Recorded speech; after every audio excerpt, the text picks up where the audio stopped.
Hello friends, স্বপ্নার রান্নাবান্না নতুন একটি রেসিপিতে সবাইকে স্বাগতম। আজকে আমি মুগ ডাল দিয়ে মজাদার একটি সালাদের রেসিপি তৈরি করে দেখাবো। তো চলুন দেখে নেওয়া যাক আজকের এই সহজভাবে তৈরি সালাদের রেসিপিটি। সালাদ তৈরি করার জন্য প্রথমে প্রেসার কুকারে দিয়ে দিচ্ছি 1 কাপ মুগ ডাল ও 1 কাপ জল, সাথে দিয়ে দিচ্ছি সামান্য পরিমাণ লবণ।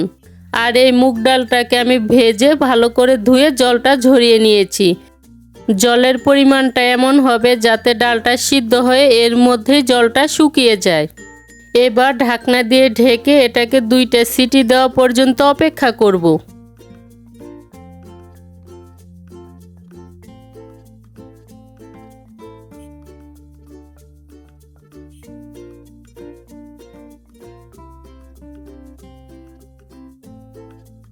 প্রেসার কুকারে 2টা সিটি দিয়ে দিয়েছে। এখন এটাকে আমি এভাবে কিছুক্ষণের জন্য রেখে দিচ্ছি। কিছুক্ষণ পর প্রেসার কুকারের ঢাকনাটা খুলে নিচ্ছি আর ডালটা একদম সিদ্ধ হয়ে ঝরঝরে হয়ে গিয়েছে। এখন এটাকে আমি নামিয়ে নিচ্ছি।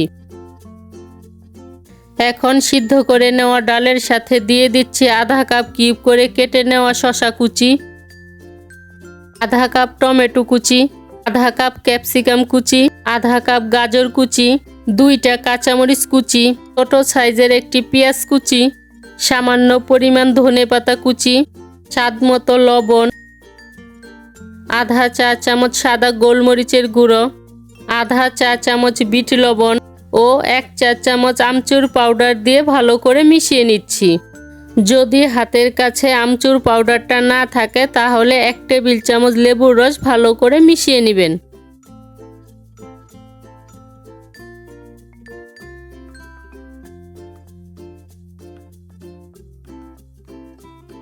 মিশিয়ে নেওয়া হয়ে গিয়েছে। এবার এর মধ্যে দিয়ে দিচ্ছি 1 টেবিল চামচ অলিভ অয়েল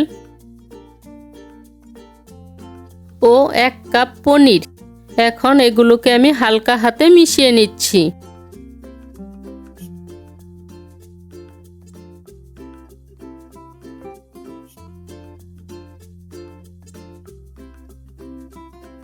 ব্যাস তৈরি হয়ে গিয়েছে মজাদার মুগ ডালের সালাদ।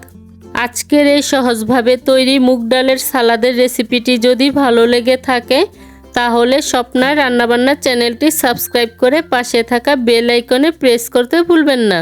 এতে করে আমি যে নতুন নতুন রেসিপি আপলোড করব সবার আগে নোটিফিকেশন আপনি পেয়ে যাবেন। আজকের মতো এখানেই বিদায় নিচ্ছি। দেখা হচ্ছে পরবর্তী নতুন কোনো রেসিপিতে।